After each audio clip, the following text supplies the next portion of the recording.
దేశవ్యాప్తంగా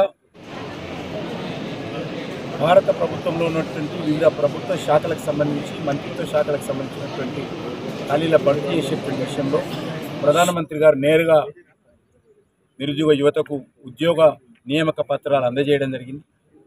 ఇది 11th phased కార్యక్రమం. ఇప్పటికి 10 పూర్తయినాయి.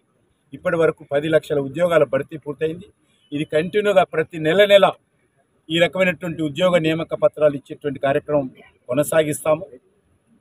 దేశంలో కొద్దికు కేంద్ర ప్రభుత్వంలో ఉన్నటువంటి అన్ని మంత్రిత్వ శాఖలకు సంబంధించినటువంటి ఖాళీలను భర్తీ చేయడము, అదేవిధంగా ఇండైరెక్ట్ ఎంప్లాయ్మెంట్ కోసం దేశంలో అనేక రకాల ఇన్వెస్ట్మెంట్స్ తీసుకురావడము, దేశంలో పెట్టుబడులు తీసుకురావడము, తద్వారా అనేక రకమైనటువంటి ఉత్పత్తి రంగాన్ని పెంచడము, మౌలిక వసతుల కల్పనలో అది జాతీయ రహదారుల నిర్మాణం కావచ్చు, ఎయిర్పోర్ట్ల నిర్మాణం కావచ్చు, రైల్వే నెట్వర్క్ పెంచడం కావచ్చు, ఈ రకంగా మౌలిక వసతుల కల్పనలో కూడా లక్షలాది మంది యువతకు ఉద్యోగాలు కల్పించే కార్యక్రమం కావచ్చు.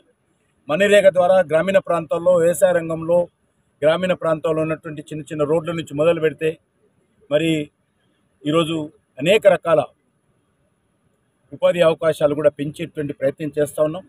దేశంలో ఈరోజు ఒక శక్తిశాలి దేశంగా మనం ఎదగాలంటే ప్రతి ఒక్క వ్యక్తి యొక్క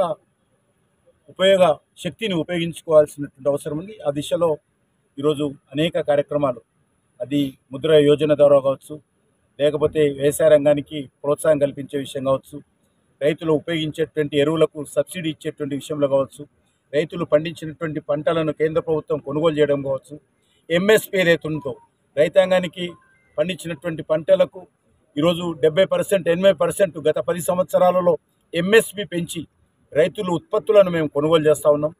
ఆ రకంగా దేశం ఈరోజు యువశక్తిని పూర్తిగా ఉపయోగించి దేశ అభివృద్ధిలో వాళ్ళను భాగస్వాములు చేయాలనేటువంటి ప్రయత్నం చేస్తాం.